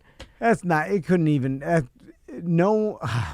Very few people could be interested in actual Minecraft porno because it's just blocks, and it would be just a cartoon, nothing. A bunch of blocks. It's more of, I think, the essence of interacting with another human. So, if I'm in there as a pillager and you're in there as a creeper and we're knocking our noses together, I might get something out of that. Creeper, they got a big square one. Big green square one. This is the email I was looking for last week. This is from DJ from Davenport. He's been going to the Tap That Beer House in Davenport. Yeah. And we partnered with them, and he loves that place. He says it is his favorite place to go. He wanted to know if we have any plans to meet up there. We don't, but man, I'm not opposed. I'd love to go get a beer in Davenport. It is. We want to do a lot of mini meetups and stuff. But it's hard because.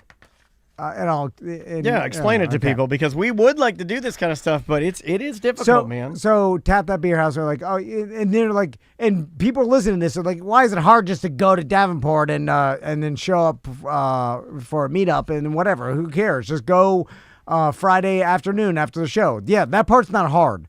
The hard part is you plan a meetup, right? So then there's an expectation from Tap That for as soon as we do that, it's got to be a hit. Then we can't be stupid. They're gonna say we're gonna prepare, we're gonna hire some, or make sure we have properly staffed. 30 people or it's a failure. I would say that, right? Okay, yeah. I'd be upset. If we couldn't pull 30, and that's not even a lot. If we couldn't get 30 in there, I'd be very upset. Yeah. So then then under 30 is a failure, right? So, and I know people are like, well, who cares? No one's paying for anything. So then, because then the perception of 5 people show up, you're like, oh, no one. Yeah. Well, also, Eric, you pulled all the merch out there. But you know why? Is because nowadays you have to full on promote something a lot. And you have to promote it on social. You have to promote it on multiple shows because people are listening from behind. You have to remind people too, man. Yeah, you have to remind them to go. Because they'll you have to give forget. them a reason. Yeah. They're being pulled. They got families. Everybody's got things to do. So you're like, oh, well, why Tom and Dan's in Davenport? Well, I live... Do you know how many BDMs couldn't make it to our BDM appreciation party, and I got the emails to show it? Yeah, I live in Claremont, so I'm going to drive out to Davenport or whatever. You know, so even if you lived in Davenport, it'd be easy, but then it's like, I got something to do this day. Yeah. And then, or it's like, oh, I missed it. I'm 2 weeks behind on shows or whatever. Like, I got one of those yesterday from a guy who said, BDM appreciation's this weekend, right? Yeah. A very good friend of mine said that. And so... You missed it, buddy. So the promotional schedule to put something like this together takes a lot of that time and effort. It does. And then you have to do it far enough out. You have to let everybody know. And, Also, we have to make sure it jives with Tap That. You know, they might already have something going on that we're conflicting with, or they might have a private party, how or about they might this want to order some special beer, so you guys have a special beer on tap, because we might want to partner with another type of brewery that might want to partner with Tap That. So it's complicated. Yeah, but with all that being said, not that hard. Like I can tell Melissa, I'm like, promote Tap That, and then we're going to be out there, like we get out there drunk. Oh, I'd love that. You love a path of least resistance, and I think you're rubbing off on people. Right. Remember a couple weeks ago, Moses DeWitt was in here, Mo DeWitt, from the DeWitt Law Firm. Mo DeWitt is our attorney. Just call Mo. JustCallMo.com. And we read an email. I'll read it again. It was, I'll just give you a paraphrase. It was for a guy that, he's up on tenure with OCPS, depending on, he's coming in for a landing. He wants to make sure that he's in that drop program, and he also wanted to get his medical marijuana license, and he was worried that there would be an issue with him getting that and also retiring. He's only got a little bit longer to go. I think it's November and then he's done. And so he wrote an email. It is an update. He says, "Hey, Dan, thanks for asking Mo. I appreciate it. You can tell Tom that I have stopped until I fully retire." So he got rid of all his medical marijuana. No more. Path of least resistance. He said, "I woke up one morning and had a really bad panic attack about it. That was it. We're just high. It's not worth the paranoid all the time. I'll keep my card up to date, but I will not partake again. Thanks again." And listen, no one's immune to this. I do this, and I have to beat myself to get out of this. And I'll explain. It's like beat yourself. Yeah. I have to tell them, like, stop, don't do this. This is how you get afraid and you start not doing anything. Is smoking weed in public is illegal, right? Oh, I do it all the time. So that is technically illegal by the letter of the law. And so is right? speeding. And if you look up, hey, has there anybody been arrested for smoking weed in public? A story will come up.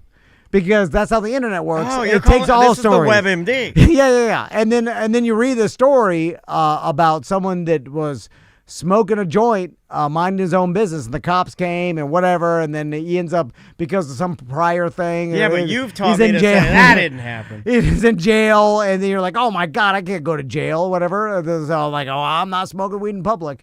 Meanwhile, you can go out to the park and you can smoke weed by yourself and no one cares. Yeah, you know what I'm saying? And no one's going to catch you. The cops. Well, it's case by case, right? It's like, where are you doing it? What are you doing? Are you making good decisions, right? So you can get your medical marijuana card, but if you look up, has someone lost their pension by getting a medical marijuana card? Yes, a story will come up.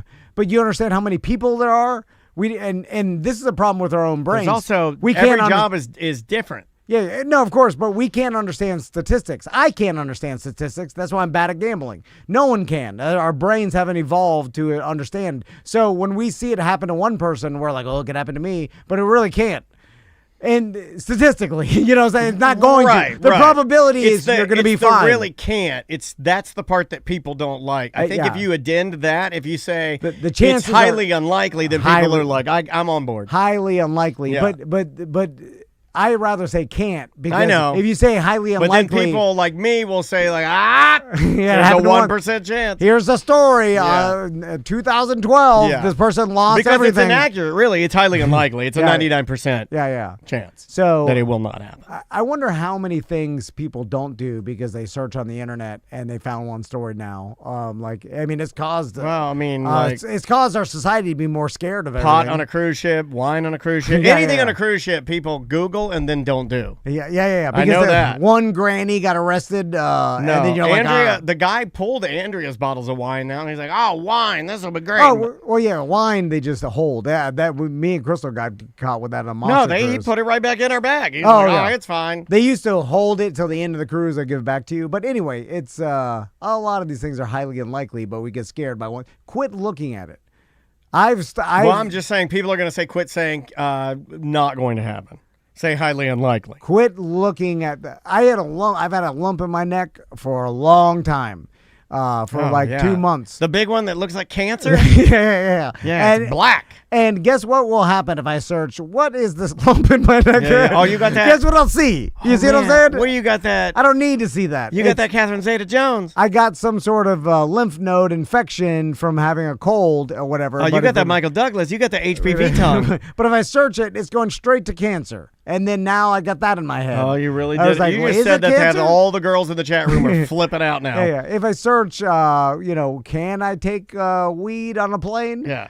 Then you see someone that got arrested. Type Michael Douglas. There's 5 million Eats people. it. Let's try this one right here. Let's end with a voicemail. This is from DeBerry Joe, I think. What's up, dudes? I'm listening to the Monday ACT show, Week Love, and you guys are talking about some guy by the name of Dave Blunt, and I've never seen him, so I don't know how big he is. This is Big Rick. He's calling in about a rapper. This rapper has come to a lot of recent notoriety because he's claiming that he wrote every song on Kanye West's new album, which came out a week ago. It was called World War III, but since he released yesterday via Twitter that he used to perform sexual acts with his cousin at the age of 14, I think he's since changed the name of the album to Cuck. If I'm correct, I try to keep up on this and tell What does that Tracy. have to do with that? Has nothing to do with this guy's wild. But anyway, Dave Blunt is on this album called Cuck. And Dave is now claiming that he wrote all of the songs for Kanye West on this particular album. Okay. And now Big Rick is calling in because we do mention Dave Blunt's time and time again. Now we'll mention him. He's a very large rapper. He's about 500 pounds. And Big Rick called in because he is a big man. And he continues. But I know I'm a big boy, right? I weigh 350 right now. But when I was younger, I weighed a solid 280. And I went to a bunch of punk shows, went to a bunch of reggae, ska shows, all that good stuff. And I crowd surfed. And the thing is about crowd surfing is that when you're my size, everyone's like, oh, no, just like that. And so what I ended up doing one time over at the social when I wanted to crowd surf is I got up on stage, faked to go left, and then went right. And it was hysterical. But I crowd surfed. All right. Love you guys. Mean it. So he faked like he was going to jump to the left, and then he went and jumped to the right. I don't think that happened, Rick. Well, also, you're crushing the people. I guess with enough people, not with even enough at people, you'd be fine. 280, that's not that distributed amongst. Well, really, there's 2 or 3. There's only a couple people really holding you. Yeah, the vast other majority. people just kind of put their hand up, and then some people are grabbing your genitals. Yeah. Oh, yeah. I've always been a genital grabber. God, 1998 Warped Tour, Miami. Yeah. My wife got pregnant crowd surfing. I mean, the amount of sexual battery happening with teen girls as they crowd surf. People would turn to you and be like, hey, you want to go into the pit and grab girls? Yeah. That was happening. I mean, my God. God. Don't do that. Be respectful to humans. Also, as a young teen girl, don't you not want that to happen? But there's crowd surfing crazy. Well, nothing's going to stop my crowd surfing, You're not going to stop my crowd surfing. Isn't this uncomfortable? Well, nobody said anything about it, right? Nobody said, hey, you know, if you go in there, you crowd surf. It's a dangerous place. I would see it happen, and then they'd lose track of them. I see them back on stage do it again. Maybe it was good. Maybe it was good. I never tried it. I never did it. Don't knock it till you tried it. All right. We'll see you tomorrow.